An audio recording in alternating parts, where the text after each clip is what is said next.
bersosialisasi.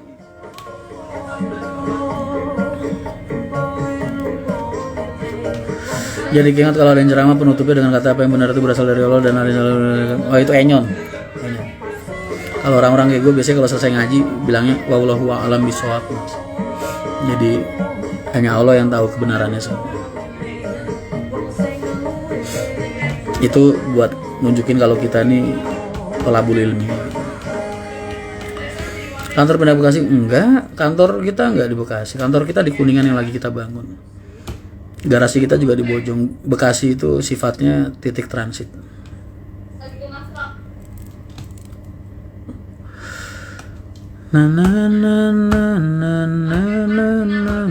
Kerja emang capek, Mas. Siapa yang bilang kerja nggak capek? Capek fisik,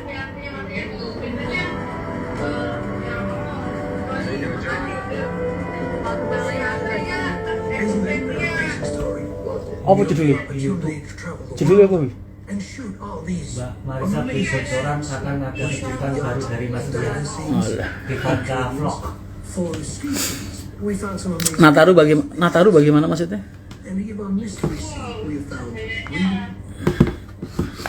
Gimana kabar Mas Rian? Wah ini kayaknya udah jam malam ya, udah saatnya orang-orang dewasa yang berkomentar. Kalian kalau ada masalah dalam hidup atau dalam keseharian kalian boleh sharing di sini, mungkin gue bisa ngasih pencerahan dikit-dikit. Yang penting jangan masalah keluarga ya, nggak boleh.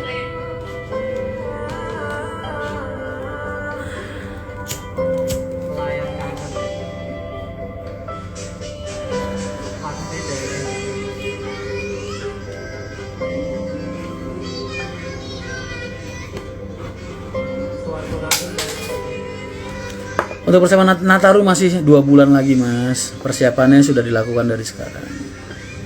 Sama aja. Info locker Mas, aku tuh benernya butuh kernet Mas. Cuman gua tuh mau nge-share ke kalian tuh ragu. Bukan gua ragu gimana ya. MT ini perusahaan kecil Mas. Gua masih merintis. Jadi di sini nih orang-orang perih semua isinya. Kira-kira sanggup nggak kalian? Kalian jadi kernet di perusahaan besar yang sudah berjalan aja belum tentu kalian sanggup Mas. Apalagi kalian kerja di MTI. Gue benernya butuh kernet sekitar 4 orang. Cuman gue mau buka lowongan tuh mikir. Gue nggak mau nerima orang saat ini terus sebulan 2 bulan gue nggak ngeliat dia lagi tuh gue nggak mau. Jadi kalau gue udah nerima orang buat ada di circle gue nih dari dulu di HR maupun di MTI, gue pengen sampai kapanpun gue masih bisa lihat dia. Setahun lagi gue masih pengen lihat dia, 3 tahun lagi gue masih pengen lihat dia, 5 tahun lagi gue masih pengen lihat dia. Dan PR-nya bukan cuma di gue Mas. PR-nya tuh nggak cuma ada di saya, tapi juga dia, bagaimana cara dia memanage waktu dia, hati dia, mental dia. Gue nggak pengen salah milih orang, karena buat gue perpisahan itu sakit loh Mas. Orang pamitan itu sakit. Gue mecat orang itu sakit Mas, jangan dikira enggak. Apalagi gue mecat orang yang dekat banget sama gue dari zaman di HR dulu. Ada orang namanya si A, si B, si C. Makan Mas, saya tinggal di Jakarta, kerja di Bandung, harus pulang 2 minggu sekali. Kalau alasannya ekonomi Mas, menurut saya, kalau kamu saran sama saya, kalau memang pekerjaanmu nggak bisa nyukupin ekonomimu, solusinya 2 Mas. Kamu berwira swasta Mas, banyak cara untuk berwira swasta. Kamu punya tabungan berapa? Kamu investasikan buat dagang di rumah, buat buka kayak Hendro tuh, buka teh dandang atau buka apa di, maksudnya banyak UMKM gunain, kita bisa manfaatin aplikasi-aplikasi online buat nyari rezeki tambahan lah. Itu kalau kamu punya modal, sesuai modalmu aja. Itu solusi pertama. Solusi kedua adalah kamu cari peluang kerja yang jauh lebih baik, tapi nggak resign dulu. Jangan resign. Begitu kamu udah dapet, udah pasti bakal terima, baru kamu resign nggak apa-apa. Kata-kata untuk yang kalah sama masa lalu dia Mas, bodoh amat Mas. Siapa yang bisa ngerubah masa lalu Mas? Temen gue banyak Mas, orang dari berbagai macam kalangan. Yang bekas residivis pembunuhan ada, yang bekas pelacur ada, yang bekas germo ada, yang bekas penipu ada, segala macam bla bla bla. Ibaratnya gue berteman dengan berbagai macam kalangan. Gue ngomongin yang jelek-jeleknya aja. Kenapa gue terima mereka sebagai temen gue? Di saat ada orang komentar, Rian kumpulannya orang-orang kayak gitu, gimana dia nggak rusak, bentar. Rian orang kayak gitu kok dikumpulin sih, gimana dia ntar gak rusak. Buat gue nggak ada satupun orang di dunia ini yang bisa merubah masa lalu mas, tapi masa depan bisa. Siapapun bisa merubah masa depan, tapi tidak dengan masa lalu. Jadi orang kalau hidup kepikiran masa lalu, buat gue bodoh. Berarti dia nggak ada keinginan untuk berubah. Kalau dia nggak ada keinginan untuk berubah, berarti emang orang-orang itu nggak pantas buat diselamatin gitu. Jadi berkawan sama siapa aja, tinggal dia mau nggak berubah. Kalau nggak berubah ya tinggalkan mas, tinggalkan. Tapi tetap jaga hubungan baik dengan siapapun kan harus mas. Mas Rian, bagaimana menyikapi pimpinan di kerjaan yang selalu bikin aturan sendiri? Namanya pimpinan emang bikin aturan, jadi peraturannya bukan peraturan dia sendiri mas, karena dia memutuskan peraturan yang berhubungan dengan kebaikan perusahaan.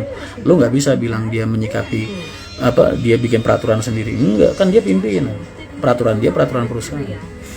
Seakan bikin karyawan malah jadi nggak semangat buat melakukan pekerjaan yang dijalankan. Lu kerja, siapa yang butuh semangat lu mas?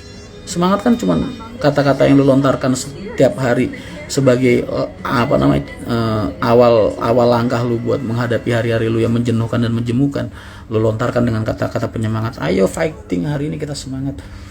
Tapi kalau untuk urusan kerja, realitanya mas, kan lu nggak butuh semangat mas. Lu butuh kerja, gajian, pulang ke rumah kasih gaji lu ke keluarga lu, selesai. Peduli amat lu mau semangat mau kagak, mau nangis garuk-garuk tembok di kantor, itu urusan lu mas. Keluarga lu nungguin gaji lu. Tenang aja, kalau emang pimpinan lu itu berbuat dolim sama lu mas, Allah punya hitung-hitungan sendiri sama dia. Jadi lu nggak usah ngebales, nggak usah. Cukup lakukan job desk lu aja dengan baik. Kerjaan lu apa, tugas lu apa, kerjain dengan baik. Soal pimpinan lu jahat sama lu, kejam sama lu, nggak adil sama lu, dolim sama lu, Allah itu nggak akan diem mas. Allah punya cara sendiri buat nyelesain urusannya sama mereka gitu. Tapi kalau lu membalas keburukan bos lu dengan keburukan yang lain, ntar jadinya Allah juga punya urusan sama lu. Mau lu? Berarti kan lu sama dia nggak ada bedanya. Makanya gue tuh selama ini nih, di masa-masa tua gue kayak gini nih, gue dijahatin orang diem gue mas, nggak bergerak lu.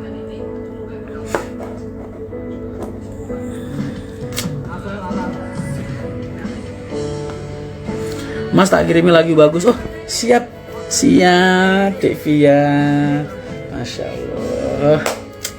Oh barusan ada WA masuk yang video itu kamu ya? Siap, nanti tak buka deh. Spedo yenti. Kalau udah kena doktrin Mas Rian pasti mereka jadi militan, karena gue pengen mereka melakukan yang terbaik, bukan buat gue mas. Mereka lakukan terbaik buat gue itu demi masa depan mereka.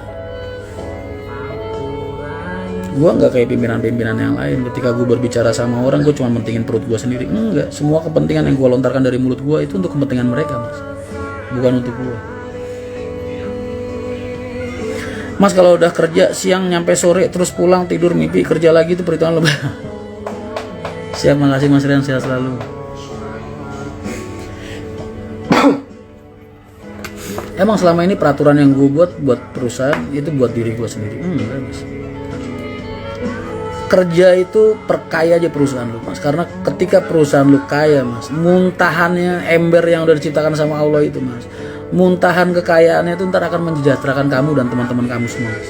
Tapi kalau lu kerja cuman buat ngenyangin ember lu sendiri, yang ngerasain cuman lu. Maaf mas, praktek kadang nggak sesuai sama teori, itu ujian.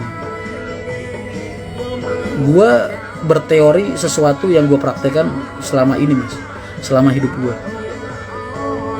Lu nanya kan, lu nanya kacamata gue terhadap masalah-masalah lalu, gue jawab dengan dari kacamata pengalaman gue sendiri. Jadi itu teori yang gue lontarkan berdasarkan apa yang gue lakukan selama ini. Kan gue bukan orang akademis mas, gue nggak pernah baca buku-buku tentang teori kerja dan lain sebagainya, bagaimana teori-teori bersikap di dalam kerjaan dan lain sebagainya. Enggak. Gue cukup memposisikan diri gue sebagai karyawan, dan gue posisikan diri gue sebagai bapak rumah tangga, gue posisikan diri gue sebagai pimpinan. Dari situ nanti bisa milih sikap mana yang terbaik. Keputusan yang lo ambil di dalam hidup itu hal yang gue yakini dari dulu, nggak cuma dalam hal segi uang. Contoh, lo pengen pinter, itu kan harga ya, itu kan keinginan ya. Harganya apa? Belajar. Lu pengen pinter, harganya belajar. Lu pengen kenyang, harganya apa? Makan. Lu pengen orang berbuat baik sama lu, harganya apa ya? Lu harus berbuat baik sama orang. Makanya gue bilang ada harga yang harus lu bayar dalam setiap keputusan yang lu ambil di dalam hidup. Itu ada harganya semua. Nggak ada yang gratisan di dunia ini, nggak ada.